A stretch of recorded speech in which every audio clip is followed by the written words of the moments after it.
नमस्कार। Israel Palestine war का 7वां दिन है। बीते 7 दिनों में इसराइल और पैलेस्तीन में क्या सब हुआ है सब जानेंगे हम। साथ ही इस युद्ध का जड़ क्या है, ये युद्ध आज पहली बार तो हो नहीं रहा है, इसके बारे में भी बात करेंगे। साथ ही ये टॉपिक अब आने वाले कॉम्पिटिटिव एग्जाम के लिए और भी ज़्यादा इम्पोर्टेंट हो चुका है, चाहे वो यूपीएससी हो, बीपीएससी हो या फिर बिहार एसआई हो। तो इस पे हम एक अपना डिस्क्रिप्टिव विवरण करेंगे। तो चलिए शुरू करते हैं। फ्रेंड्स, इसराइल पैलेस्तीन वॉर के आज 7 दिन हो गए हैं। हुआ क्या था कि 7 अक्टूबर को हमास, जो कि एक मिलिटेंट ग्रुप है पैलेस्तीन का, उसने गाजा स्ट्रिप से इसराइल पे अटैक कर दिया।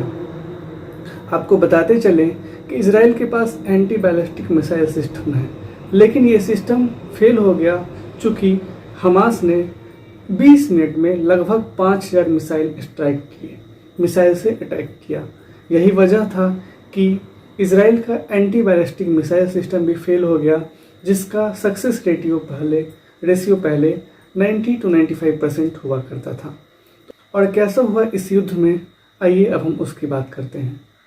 फ्रेंड्स, इसराइल पैलेस्तीन कन्फ्लिक्ट, देखिए ये टॉपिक यूपीएससी हो या फिर बीपीएससी हो या फिर आने वाला बिहार एसआई का एग्ज़ाम, ये टॉपिक सभी के लिए इक्वली इम्पोर्टेंट है।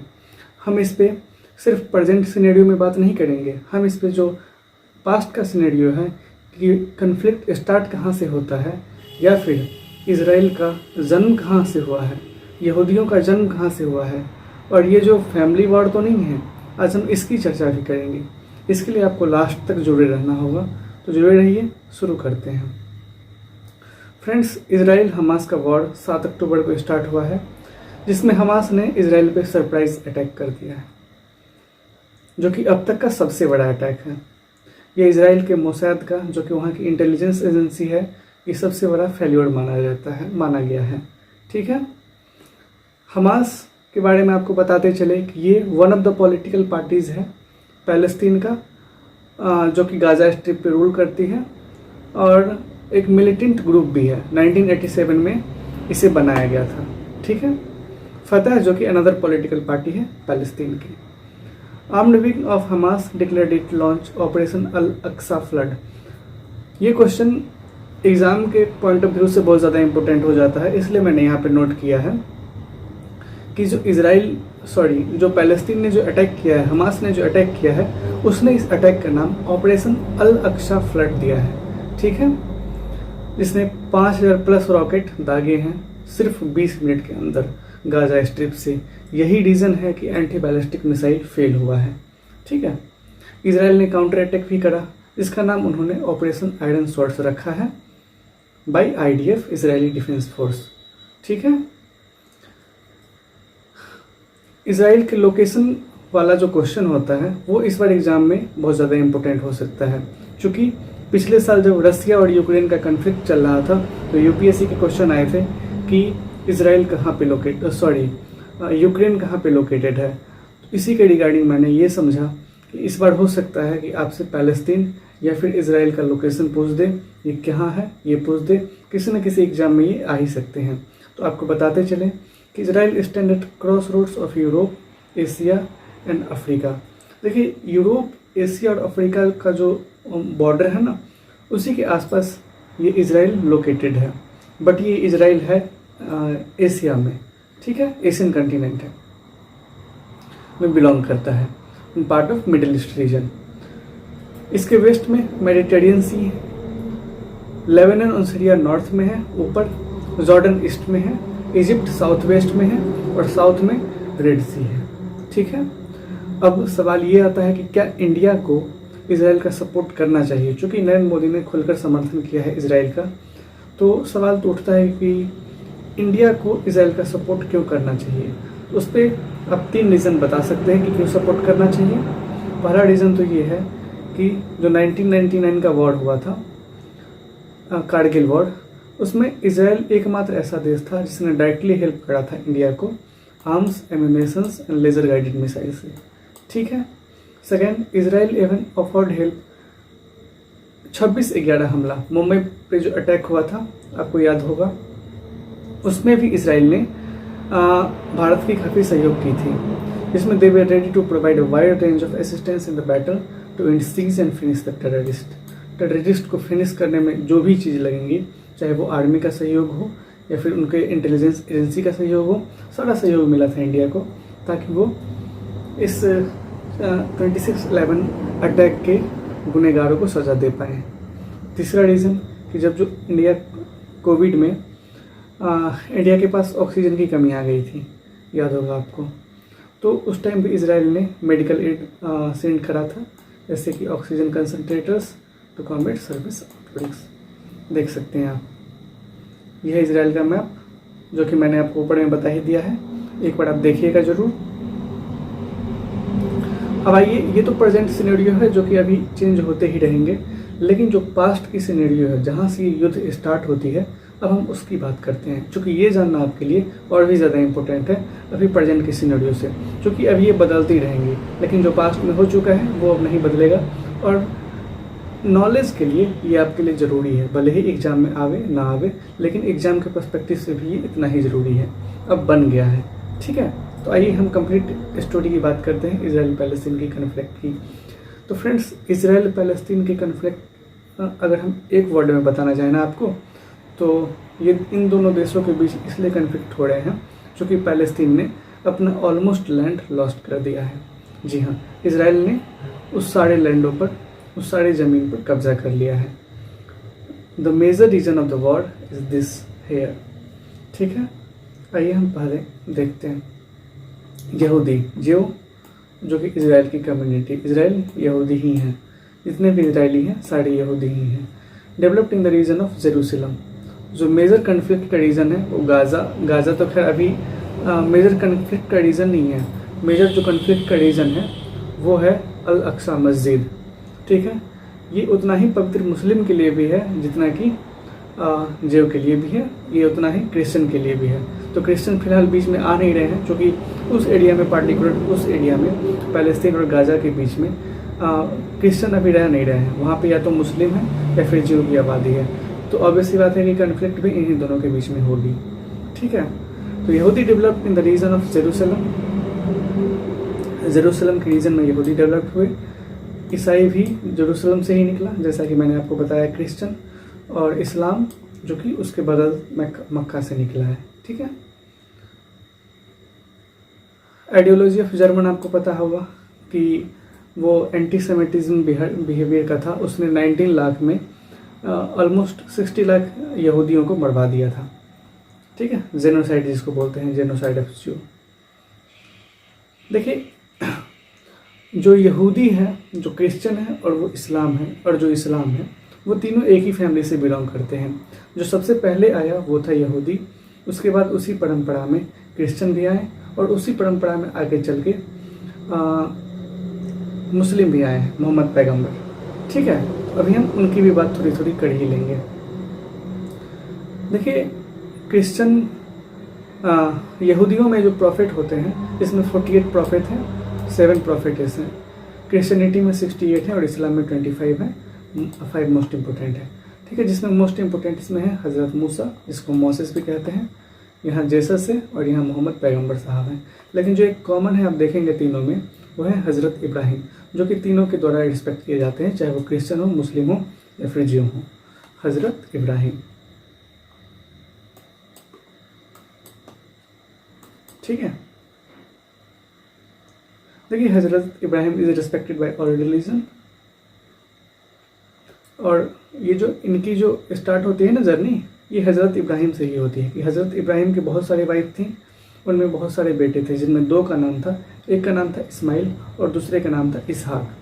तो इस्माइल की परंपरा में ही कई सदी के बाद मोहम्मद पैगंबर साहब पैदा लिए थे, तो वो भी जेव से ही ताल्लुकात रखते हैं। ठीक है, और आइजैक, जिसको हम इसहाक बोलते हैं, सारा, तो इसहाक ही आगे चल के उनके बेटे का नाम इजराइल पड़ा, और वो 12 ट्राइब्स में बट गया, जो कि इजराइल का 12 पार्ट्स भी है, 12 स्टेट्स भी है। ठीक है,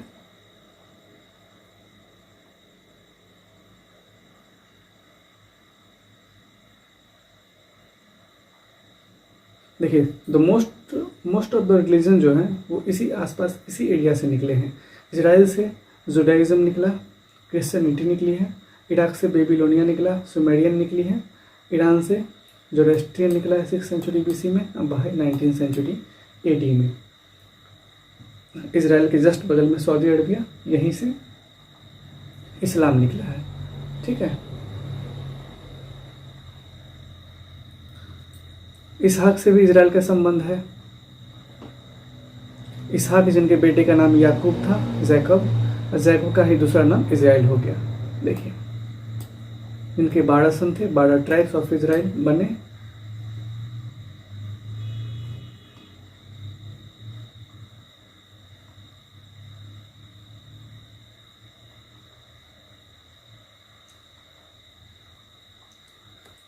और देखिए, जो जेरूसलम का जो फर्स्ट टेम्पल है ना, वो टेम्पल माउंट है, सोलोमन के द्वारा बनवाया गया था। और उस टेम्पल माउंट के अंदर 10 कमांडमेंट है, जो कि हज़रत मोसेस को रिसीव हुए थे गॉड से, गॉड के मैसेंजर से, जो उसमें रखे हुए हैं। ठीक है, ये होली ऑफ द होलीज के नाम से जाना जाता है। और इसी टेम्पल माउंट के चलते जो पर आज तक काफ़ी सारे अटैक हुए हैं।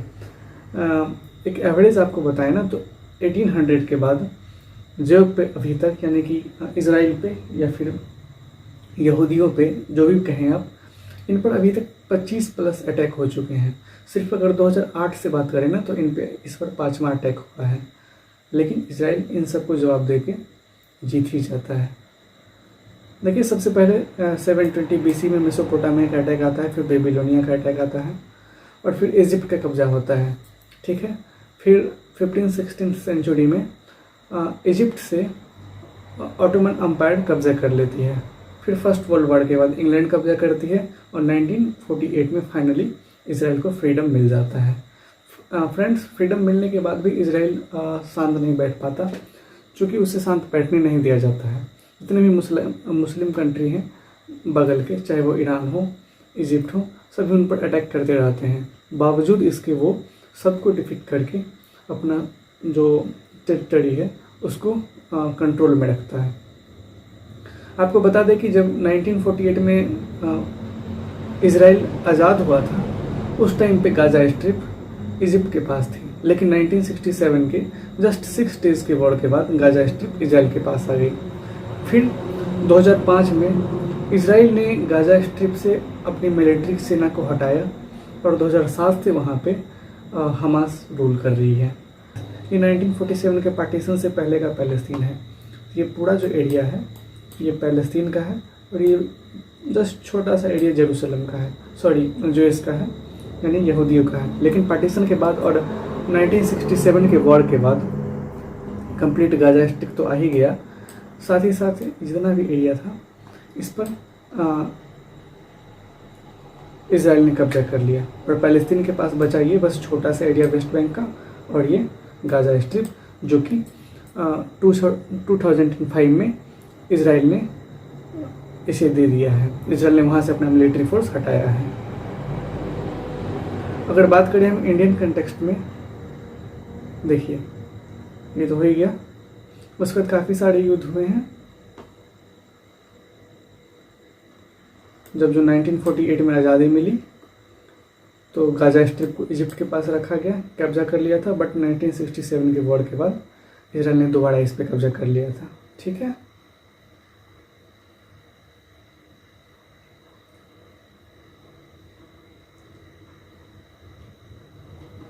इसी 6 दिन के युद्ध के बाद देखिए, इसराइल के बनने के बाद और 1967 के युद्ध के बाद काफ़ी शांति के प्रयास किए गए। जैसे कि पहला शांति का प्रयास किया गया था 1992 से 1994 में, बट इसका भी कुछ बात बना नहीं। फिर दोबारा किया गया था 1996 में, फिर किया गया, लेकिन अभी तक कुछ ऐसा हो नहीं पाया है। जो लास्ट अटेम्प्ट था 2013 में, उसमें क्या था कि उसमें भी शांति वार्ता किया गया था, बट इजरायली टीनेजर्स गर्ल्स को पैलेस्टीन के द्वारा अगवा कर लिया गया था। फिर जवाब में इसराइल ने भी पैलेस्टीन के 2 मिलिट्री जवान को मार गिराया था। तो ये शांति वार्ता चलती रहती है, लेकिन हो नहीं पाता है, क्योंकि पैलेस्टीन को ये लग रहा है कि हम अपना टेरिटरी लॉस्ट कर रहे हैं, हमेशा लूज करते जा रहे हैं धीरे धीरे, और इसराइल हम पे कब्जा कर रहा है। इसराइल का तो यही मानना है कि हमने कुछ गलत नहीं किया, क्योंकि हम लोग शांति वार्ता करते करते थक गए थे और इसराइल मानने के लिए तैयार नहीं है। जो अभी प्रेजेंट के प्राइम मिनिस्टर हैं वहाँ के बेंजामिन नेतन्याहू, उन्होंने एक ऐसी पॉलिसी अपनाई हुई है कि उनका एक ही मकसद है कि अपने टेरिटरी को जितना भी फैलाया जा सके फैला लो। इसलिए उन्होंने लास्ट में जब कोई उपाय न देखा तो अटैक किया है। उनका ये रीज़न है, उनका यही मानना है।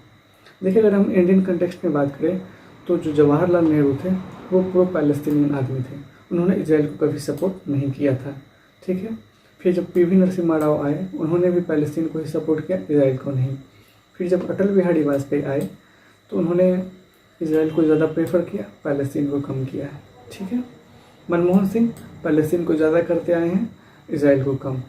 अभी जो प्रेजेंट सिनेरियो में हमारे प्रधानमंत्री नरेंद्र मोदी जी हैं, वो इजराइल को खुलकर सपोर्ट करते हैं, पैलेस्टीन को बहुत कम। चूँकि इजराइल और पैलेस्टीन दोनों ही भारत के लिए इक्वली ज़रूरी है। मुस्लिम कंट्री भी इंडियन कंटेक्स्ट में काफ़ी मायने रखती है।